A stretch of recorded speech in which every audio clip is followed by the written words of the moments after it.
जय आदिनाथ, जय गुरुदेव। दुनिया में बहुत सारी भाषाएं हैं, बहुत सारी लैंग्वेजेस है, लेकिन सबसे ज्यादा महत्व और सबसे ज्यादा क्रेज आज किस भाषा का है? सबको बताए, सबका एक ही जवाब आएगा कि अंग्रेजी यानी कि इंग्लिश। जब हम रहते हैं हिंदुस्तान के अंदर, हमारी राष्ट्रभाषा जो है वो हमारी हिंदी है। यहां तक कि हमारी मातृभाषा किसी की मराठी, किसी की गुजराती, किसी की कन्नड़, किसी की तमिल, ये सब कुछ अलग अलग होते हुए भी आज सबसे ज्यादा क्रेज अंग्रेजी भाषा का है। इंग्लिश जिसको आती है, लोगों के बीच में उसकी इंप्रेशन, लोगों का देखने का नजरिया सब कुछ चेंज हो जाता है। अरे इसको तो इंग्लिश फ्लुएंट इंग्लिश बोलते, क्या जोरदार इंग्लिश बोलते हैं। पूज्यपाद वर्तमान गच्छाधिपति दौलत सागर सुरेश्वर जी महाराजा जब भी कोई ज्यादा इंग्लिश बोलते हैं उनके सामने तो कहते थे, एक काम करो, आप जाओ और अमेरिका में जाके रहो। अगर आपको अंग्रेजी फटफट फटफट बोलनी है तो आप इंग्लैंड जाके रहो। ये हमारा देश, ये हमारा हिंदुस्तान है, ये कोई इंग्लैंड नहीं है, ना तो ये अमेरिका है। आज पूरे विश्व में देखो, 200 देश में सिर्फ 20 से 25 कंट्रीज देश ऐसे हैं कि जहां पर अंग्रेजी में चलन है, अंग्रेजी चल रही है। बाकी आप जाओ, आप जर्मनी जाओ, आप फ्रांस जाओ, वहां तो इंग्लिश में बोलने आपको जवाब भी नहीं मिलता है, क्योंकि उनको उनकी भाषा के ऊपर गर्व है। जबकि हमारे पर पूरी उल्टी गंगा चल रही है। हमारे यहां पर बच्चा अगर उसको नौकार नहीं आता है तो चलता है, उसे गायत्री मंत्र का पाठ नहीं आता तो चलता है, लेकिन उसको एबीसीडी आनी चाहिए। वो बाबा ब्लैक शिप बोलेगा, ट्विंकल ट्विंकल बोलेगा, ये सब अलग अलग, हमटी डमटी सैटर्नोवाल, इसको ये सब आएगा, लेकिन उसे दर्शनम देव देवस्य नहीं आएगा, उसे दया सिंधु की स्तुति नहीं है, उसके गुरु वंदन नहीं आएगा। तो ये समझने जैसी बात है कि जितना क्रेज हमने अंग्रेजी के लिए, स्कूल और कॉलेज की पढ़ाई के लिए जितना हमने क्रेज बढ़ाया, या जितना महत्व हमने ये व्यवहारिक शिक्षण के लिए, स्कूल कॉलेज के शिक्षण के लिए हमने दिया है, आखिर ये सब पेट के लिए है। बस एक पढ़ाई कर कर एक अच्छी डिग्री मिले, डिग्री लेकर क्या करना है। तो आज के युवाओं का अब माइंड सेट हो चुका है कि मुझे डिग्री लेकर और करना क्या है, तो कि अच्छे कंपनी में जॉब करना है। क्या करना है? जॉब। यानी हम व्यापारी थे, हम वानिया को हमारी है, वणिक वर्ग हमारा है, हम लोग व्यापार करने वाले व्यापारी है। लेकिन आज हमारा युवा, उसे अब व्यापार नहीं करना है, अब उसे जॉब करना है। जॉब का मतलब JOB का उल्टा करो तो क्या होता है आपको पता है? BOJ, यानी कि आज जॉब यानी बोझ है, बोझ। जॉब यानी एक प्रकार की स्लेवरी है, जॉब यानी एक प्रकार की गुलामी है, कि आज भी हम लोग गुलाम बन रहे हैं। इतने पढ़ाई लिखने के बाद भी हम गुलामी की ओर आगे बढ़ रहे हैं।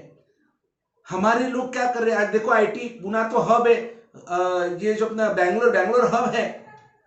आज पुणे में कम से कम 10 लाख से ज्यादा युवा IT में काम करते हो गए।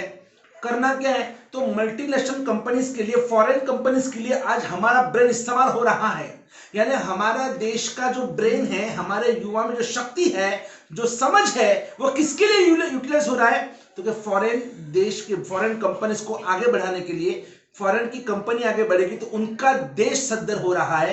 यानी वो लिटरली वो हमारा कस निकाल रहे हैं। ये कि आपको 2, 5, 6 लाख का, 10 लाख का पैकेज क्या दे दिया, हम लोग खुश हो जाते हैं, हमारे बच्चे खुश होते, सैटरडे संडे ऑफ, मजा करो, मॉल सिस्टम आ गए हमारे देश में। और इन सभी की वजह से आज डिप्रेशन के अंदर आज हमारा युवा खत्म हो रहा है। कहीं ना कहीं जब वो जॉब चली जाती है तो वो नीरस हो जाता है, वो निराश हो जाता है, क्योंकि एक ही कला हमारे बच्चों ने, हमारे युवाओं ने स्कूल में सीखी है, कंप्यूटर कला। उसके सिवाय जो पुरुषों की 72 कला, स्त्रियों की 64 कला, वो कलाएं हमारे किसी युवाओं को, युवतियों को आती ही नहीं है। अभी इतनी बड़ी उम्र में, मैं समझ लो आप कि लड़की आज कॉलेज में जा रही है, उसके रोटी बनाने नहीं आती है, कॉलेज में जा रही है और उसे खाना बनाना नहीं आता है, उसे सब्जी में कितना नमक डालना वो पता नहीं है। आज हमारे बच्चे कितने पीछे हैं, आप समझो। उन्हें अगर लड़की बड़ी, उसको साड़ी पहनी है तो मम्मी को बोले कि मम्मी साड़ी पहनाओ ना, बच्चा बड़ा होगा, अभी धोती पहनी तो पापा धोती पहनाओ ना। यानी हमको कपड़े, हमारा जो कल्चर है, ट्रेडिशनल जो कपड़े होते हैं हमारे, वो पहनने के लिए भी आज हमारे बच्चे, हमारे लड़के, हमारी लड़कियां शर्मा रहे हैं, क्योंकि उनको शिक्षण ही ऐसा उल्टा पुल्टा मिला है।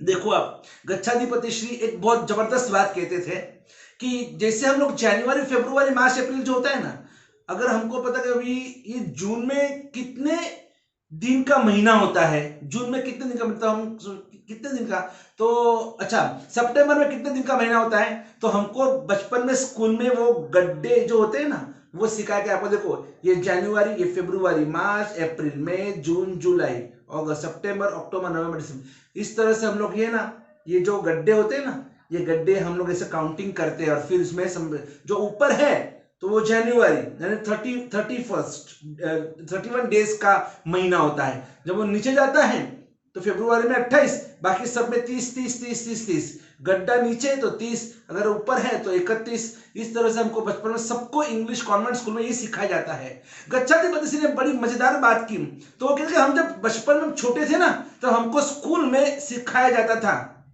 4, 6, 9, 11 में तेना तो दिन 30, अवर 31, 6 बीजे 28। कुछ समझे आप लोग? कितना अच्छा सुहाना एक श्लोक बना दिया, एक ऐसा 2 पद का इतना सुंदर कि बच्चे उसको बराबर बाय हार्ट कर सके। और 4, 6, 9, 11 में 4 यानी अप्रैल, 6 यानी जून, 4, 6, 9, 11 में 9वां महीना कौन सा आया? सितंबर, और 11वां महीना नवंबर। ये जो महीने 4, 6, 9, 11 में तेना तो दिन 30, उनके 30 दिन का महीना होता है। और बीजे 31, 6, बाकी सबके 31 दिन का वो महीना है, और बीजे 28, और दूसरा जो महीना फरवरी वो 28 दिन का है। बस इन 2 में तो पूरा आ गया। आपको कभी भी वो गड्ढे बार बार देखने की जरूरत नहीं। आप कोई भी, आप देखो मोबाइल नंबर देखिए, आप मोबाइल नंबर अगर बाय हार्ट करना है, हमारे अभियान का जो नंबर है 7600790805, तो इसको बाय हार्ट करना आप कैसे करेंगे? इंग्लिश के अंदर बाय हार्ट नहीं कर सकते हैं। 7600790805 आपको 10 का 10 पूरा बोलना पड़ता है। वही अगर आप हिंदी में, गुजराती में, मराठी में आपको अगर नंबर बाय हार्ट करना है तो 7600 790 805, 7600 यानी कि 7600 790 805 आपको बाय हार्ट हो जाएगा। लेकिन वो पूरा इंग्लिश का नंबर बाय हार्ट करना तो 10 डिजिट अलग अलग आपको बाय हार्ट करना पड़ता है, वो टफ है। यानी आप देखो कीबोर्ड देखो, जब हम कोई भी मैटर को टाइप करते हैं मोबाइल के अंदर, लैपटॉप के अंदर, अगर आप इंग्लिश में टाइप करते हैं, उसका इंग्लिश का कीबोर्ड आप देखिए आपके मोबाइल में, अभी देखिए आप कि इंग्लिश का जो कीबोर्ड होता है तो उसमें ए कहां, बी कहां, सी कहां, डी कहां, कौन कहां, यानी कि कोई उसका मीनिंग ही नहीं है। ए कहां मिलेगा, बी का, सी का, डी का, ई का, एफ का, सब उल्टा पुल्टा, ऊपर नीचे, नीचे ऊपर, आपको ढूंढने में कितनी देर लगती है। ठीक है, बहुत प्रैक्टिस होने के बाद अब आपका हाथ सेट हो चुका है, लेकिन शुरुआत में आपको ढूंढना पड़ता है ए का बी, हाँ बी इधर, सी इधर, डी इधर। वही अगर आप देखो, आप गुजराती में देखो, आप हिंदी में देखो, हिंदी का कीबोर्ड देखो, गुजराती का कीबोर्ड देखो, मराठी का कीबोर्ड देखो, वो कीबोर्ड आपको पूरा है ना 12 खड़ी सीधी सीधी मिलेगी। अ आ ई उ ए ऐ ओ औ अम अह क ख ग ग ग च छ ज ज ज ट थ द ध न ट ठ ड ड न प फ ब भ म य र ल व श स स ह। ये पूरा कीबोर्ड आपको है ना पूरा सीधा मिलेगा आपको। तो आपको ये तो मालूम है क के बाद ख आएगा, ख के बाद ग आएगा, ग के बाद घ आएगा, लेकिन इंग्लिश का जो कीबोर्ड है कितना कॉम्प्लिकेटेड बनाया है उसको, ए बी सी डी, ऊपर नीचे, नीचे ऊपर, पागल हो जाता है बेचारा सामान्य जो गांव वाला, उसको तो कुछ पता ही नहीं चलता है कि अंग्रेजी में कहाँ ए कहाँ बी लिखा है। इसलिए हमारे देश के आज समझो 135 करोड़ की संख्या है, सब थोड़ी ना ऐसे पढ़े लिखे हैं, और इसलिए इंग्लिश जिसको आता है वो आज राज कर रहा है। हमारे जैसे गुरु भगवान में प्रवचन में अगर इंग्लिश में कुछ बोलते हैं तो लोग कहते हैं, इंप्रेस हो जाते हैं, अरे साहब जी को तो बहुत बढ़िया इंग्लिश आ रही है, देखो भले हम संस्कृत में श्लोक भी ना बोले, भले हम बाकी कोई हम बात करना करें, इंग्लिश में अगर हम बात करते हैं, बीच में हमारे इंग्लिश वर्ड्स आते हैं तो लोग खुश होते हैं, युवा वर्ग खींच के आता है। तो ये एक मेंटालिटी को चेंज करने की जरूरत है। इसलिए गच्छाधिपति श्री कहते थे कि अगर जब भी आप है ना ऊपर टाइटल के अंदर आप जब कुछ भी लिखते हैं तो सबसे पहले हम अपनी तिथि को लिखनी चाहिए, तिथि के बाद आपको वार लिखना चाहिए और आखिर में कि जिसके बिना हमको चलता ही नहीं है वो तारीख को सबसे लास्ट में लिखिए। ठीक है, घर में बाथरूम चाहिए, टॉयलेट चाहिए, लेकिन वो घर में बीच में कभी नहीं होता है, वो एक कोने में होता है, उसको एक साइड में रखते हैं, उसके बिना चलने वाला नहीं है। वैसे अंग्रेजी के बिना चलने वाला नहीं है, इंग्लिश के बिना चलने वाला नहीं है, हम भी समझते हैं, लेकिन उसको इतना सिर पे मत बिठाओ, उसको उस भाषा को भी वही स्थान दो। आज संस्कृत भाषा सबसे बड़ी सबसे महत्वपूर्ण हमारी भाषा थी, आज उस भाषा को हमने डिवैल्यूएशन कर दिया है और इसलिए आज हमारे लोगों को संस्कृत नहीं आती, प्राकृत नहीं आती है, अर्धमागधी नहीं आती है। इसलिए इन सभी भाषाओं को समझना सीखना जरूरी है, क्योंकि हमारे सभी ग्रंथ सभी सूत्र संस्कृत प्राकृत में अर्धमागधी के अंदर है। तो क्या हमारे शास्त्रों में लिखा है, आगमों में क्या लिखा है, हमें क्या मालूम होगा। इसलिए वो जरूरी है कि हमें वो सब न्याय प्राप्त करना चाहिए और इसलिए हमें इस भाषाओं के लिए प्रभुत्व होना चाहिए। संस्कृत भी हमें आनी चाहिए, मराठी भी आनी चाहिए, हिंदी भी आनी चाहिए, गुजराती भी आनी चाहिए, मारवाड़ी भी आनी चाहिए, मेवाड़ी भी आनी चाहिए, आखिर में इंग्लिश भी आनी चाहिए। घर में देखो तो बच्चों को, वो मारवाड़ी बच्चा है और मारवाड़ी आती नहीं है और मम्मी पापा उसे हिंदी में बात कर रहे हैं। अरे आप मारवाड़ी हो तो मारवाड़ी में बात क्यों नहीं करते हो, क्यों हिंदी में बात करते हो अपने बच्चों के साथ में। उन्हें अपनी भाषा का उसको अभिमान होना चाहिए और इसलिए अपने रीति रिवाजों पर जिसे कोई अभिमान नहीं, जहां गायो करती लाखों में वो मेरा हिंदुस्तान नहीं। अपने रीति और अपने रिवाज, अपनी भाषा और अपना जो भी कुछ कल्चर है, इसको आप पकड़ के रखो। यही गच्छाधिपति श्री का हमेशा संदेश रहा है। इसलिए वापस दोहराता हूं, जब भी आप लिखो पहले हमारी तिथि लिखो, फिर वार लिखो और आखिर में तारीख लिखनी चाहिए। आज तिथि क्या है, किसी को, हमारा युवाओं को तो पता ही नहीं कि तिथि क्या होती है, आज कौन सी तिथि है, हमें किसी को नहीं पता। इसलिए हम लोग तारीख के ऊपर जा रहे हैं, सब कुछ तारीख तारीख तारीख के ऊपर चल रहा है, तारीख पे तारीख, तारीख पे तारीख, तारीख पे तारीख, बहुत कुछ आपने सब सुना हुआ है।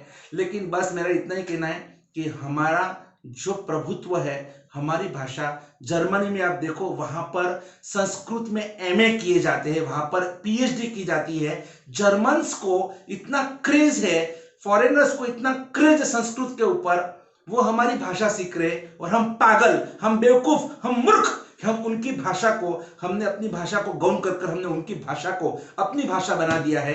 देखो तो हर जगह पर इंग्लिश इंग्लिश इंग्लिश ही चल रही है। मैं इंग्लिश का विरोधी नहीं हूं, क्योंकि मैं भी इंग्लिश मीडियम में पढ़ा हूं, लेकिन मैंने कहा ना कि इंग्लिश को आप पढ़ो, इंग्लिश के बिना नहीं चल, वो भी एक भाषा, वो भी ज्ञान है, लेकिन उस इंग्लिश के चक्कर में हम अपने बाकी बहुत कुछ, हम अपनी संस्कृत और हमारी संस्कृति को हमने सब कुछ खो दिया है। तो चलिए वापिस हमारी संस्कृति और संस्कृत को लाने के लिए कम से कम आज से इतना तो एक ट्राई करो, आप इतनी शुरुआत करो कि रात को सोते समय गुड नाइट नहीं बोलना, और अगर गुड नाइट बोलो तो भी लास्ट में शुभ रात्रि बोलना, और सुबह उठते हैं तब गुड मॉर्निंग से हमारी शुरुआत नहीं होनी चाहिए, इंग्लिश से शुरुआत, इंग्लिश से नहीं होना चाहिए। सुबह उठते हैं सुप्रभातम, विमल सुप्रभातम, ये सुप्रभातम से हमारे दिन की शुरुआत हो। बाकी बहुत कुछ इस भाषा के लिए बोल सकते हैं, कभी वापस अवसर पर इसके ऊपर हम आगे सोचेंगे कि हम किस तरह से अपने मन में अपनी संस्कृत और संस्कृति के प्रति हम वफादार रह सकते हैं। बोलो पूज्यपाद वर्तमान गच्छाधिपति महाराज की जय हो। जय गिरिराज, जय आदिनाथ, जय गुरुदेव। जुड़िए परम भक्त परिवार से और विराग क्रांति वाणी चैनल को सब्सक्राइब कीजिए, लाइक कीजिए और शेयर कीजिए, और लेटेस्ट वीडियो को देखने के लिए बेल आइकन दबाइए।